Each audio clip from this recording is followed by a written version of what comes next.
பிணியும் எந்தனை கண்டால் நில்லாதோட நீ எனக் கருள்வாய். முருகன் உள்ள வந்தா முகம் அழகாயிரும். உடனே நீங்க நினைக்க கூடாது ஃபேர் அண்ட் லவ்லி எல்லாம் போட வேண்டாமா சார், அதெல்லாம் போயிடும். கிருபானந்த வாரியார் முகத்தை பார்த்திருக்கீங்களா?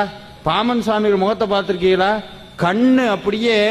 இன்னொன்னு சொன்னா நம்ப மாட்டீங்க, முருகனுடைய பக்திக்குள்ள ஈடுபட ஈடுபட ஈடுபட நீங்க மனசுல நினைக்கிறீங்கல்ல, உதாரணத்துக்கு இது வேணும் இது வேண்டாம் அப்படின்னு ஏதோ ஒன்று வேணும்னு நினைச்சோம்னா அதே மாதிரி நடக்கும். அதே மாதிரி எள்ளு பிசகாம நடக்கும்.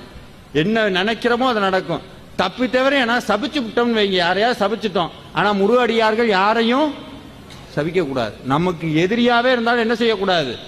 சபிக்க கூடாது. அது ஏன் சபிக்க கூடாதுன்னா, இது நாள் வரைக்கும் நீங்க பூஜை பண்ணி ஒரு பலனை சேர்த்து வச்சிருக்கீங்கல்ல, சபிச்சா அத்தனையும் போயிடும். ஆனா அது நடந்துரும் அவனுக்கு. எக்காரணம் கொண்டு இருந்தாலும் சொல்றேன், முருகனை கும்பிடுறவங்க, முருகப்பெருமானை பூஜிக்கிறவங்க, வேல்மாறல் பாராயணம் பண்றவங்க, திருப்புகள் படிக்கிறவங்க, வாய் திறந்து யாரையாவது ஒன்று நடக்கும்னா நடந்து போயிடும், நடந்துரும். அதனால எக்காரணம் கொண்டு என்ன சொல்லக்கூடாது? சபிக்க கூடாது. இதையே ரிவர்ஸ்ல சொல்றேன், எக்காரணம் கொண்டு உங்களுக்கும் அவநம்பிக்கையான வார்த்தையை எப்போதும் சொல்லாதீங்க. இனிமேல் இந்த வேல்மாறலை விட்டு வெளியே போகும்போது யாராவது போன் பண்ணி நல்லா இருக்கீங்களான்னா என்ன சொல்வீங்க? நல்லா தான் இருக்கும்.